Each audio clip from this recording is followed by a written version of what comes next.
Oh, I forgot. Good news. If you're a fan of the show and you've been watching all these years, you know what?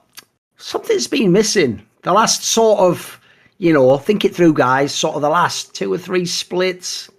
Something hasn't quite been there, has it? Every time you watch playoffs and you think, it sucks. Well, you know how many times I've complained? We both complained, Monty, many times about having 8 out of 10 teams make the playoffs. This is the one time I'm glad 8 out of 10 teams make the playoffs. Oh, TSM's boy. Back in the playoffs, boys. So all you need to know is this. Before we were sort of like, because they were just shit, we barely talked about them. Well, now we get to actually enjoy them lose. Like, it's going to be funny if TSM comes last in the playoffs. Of course it is. Like, there's no way to get around that. Like, you can make all the excuses you want. It'll happen. So I want to see them play. Because here's the funny thing. If I actually look in the playoffs, there's not a single team they should beat in a best of 5. Like, you tell me which team they're supposed to beat, Monty. Because I don't even think Golden Guardians should beat them, Well, yeah, but they'll never get the chance probably to play Golden Guardians unless they both win, right? Which is I don't think they can beat anyone. So to me, they're just going to get dumpstered. Yeah, I mean, we were doing the watch party yesterday, and I was watching them play against FlyQuest. The fact that they are going in there with this Rek'Sai. Now, look, I'm not going to read too much into that because I'm pretty sure they had that slot locked up no matter what. No, I think they would have actually had to, if Dignitas had beaten Golden Guardians, they would have had to play a tiebreaker for 7th, 8th with Golden Guardians. I mean, it's not that big of a deal. So they didn't have a lot to play for.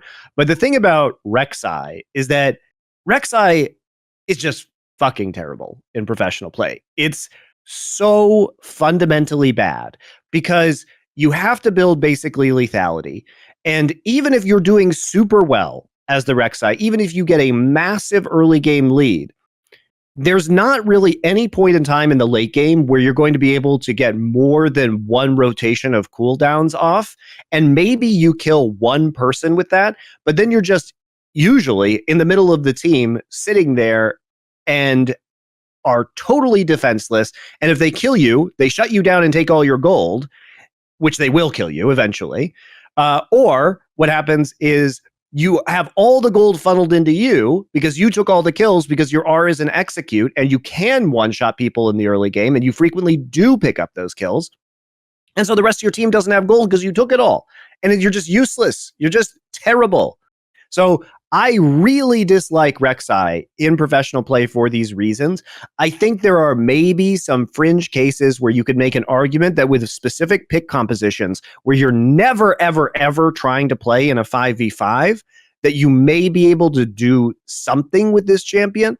But against like Gwen, Sivir, Yuumi, no, there's not really any opportunity to win team fights because it's effectively going to be a 4v5 when it comes to the late game, except it's a 4v5 where you are an actual dead weight. You are just a weight. Gold is very heavy, guys, very dense material, and you're just a sack of gold that is weighing down, is tied to the ankles of your teammates, and instead of just giving them the gold that they could spend on items. So it is a legit terrible pick. Now, did they pick this because the game it wasn't irrelevant, but it was almost irrelevant in the sense of what were the stakes going into playoffs? But it doesn't inspire a lot of confidence overall with this roster. The only thing that is unfortunate, because I've just double checked this, and sadly, here's the bad news, boys, is that it turns out, because obviously TSM's waiting for the loser of one of the upper bracket matches, right? The problem is, it turns out when you drop on that first round, they alternate, Monty. So actually, they will play the loser of Team Liquid FlyQuest. Now, the dream would have been to play CLG, wouldn't it? Because, oh Lord, Monty, can you even imagine, wait a second, could you imagine if, remember, this is world's contention in playoffs, if the way TSM's year ended was literally CLG eliminated them in a best of 5. The one, because all those tweets would then become triple goated, wouldn't they? The one about Reggie saying about if we were for like CLG else on my house, not like it's already, that would already be good enough as it is. Like that would be fucking amazing. Because the problem is like TSM just has no chance whatsoever. That's the thing. They shouldn't even be here. Spoiler. Like if Dig and other teams didn't just start actively tanking their rosters, like I don't even know if they'd be in playoffs. They were touch and go. And then the problem they've had is this: they've gotten the wins. Like, you look how many wins they got by the end of the split, it's all right. But the eye test doesn't check out at all. Like, the team's still it's just a fundamentally bad team, unfortunately. I mean, they keep changing the parts of the team. I do think Solo is an upgrade for this roster. That was an old slam dunk. Yeah, exactly. It's obvious. It's too little too late, most likely. And it is shameful that we're getting teams within these playoffs who have 6-12 and 5-13 records. Like, who wants to see that? Seriously.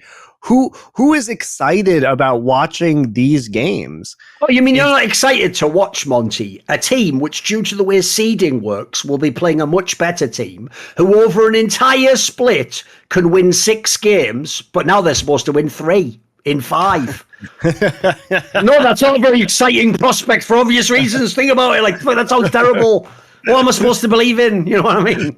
And also, then they've got that whole factor as well. Like, you know, we never talk about this because we never talk about TSM. But I tell you what, Monte, the whole, like, Choi coach thing, look, I can't know, but, like, mate, it doesn't matter what players you've given. It hasn't worked. It just hasn't worked. Whatever they were going for there doesn't seem like it's worked out. Like, I don't know what vision he had. Obviously, I would assume he's had a tough circumstances with the rosters he's been given. But even so, like, there's nothing about this team is good, I'm afraid. So, like, I feel like you almost have to just wipe the deck with it.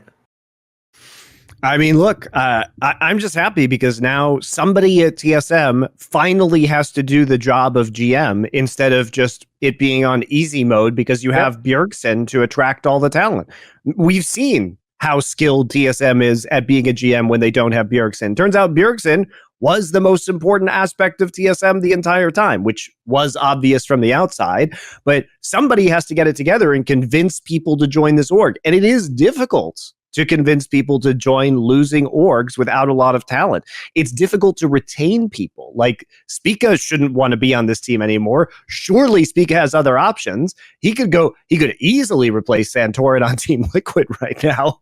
I think he's a superior player at the current circumstance. And guess whose contract is expiring in November? It's Spica's. So he should be able to play the field really quite easily, I would think. He would be an upgrade on many of the rosters throughout the LCS. Want to see more cool, funny, interesting clips based on topics from my content? Well, subscribe to this channel then, or, you know, be a pleb and don't.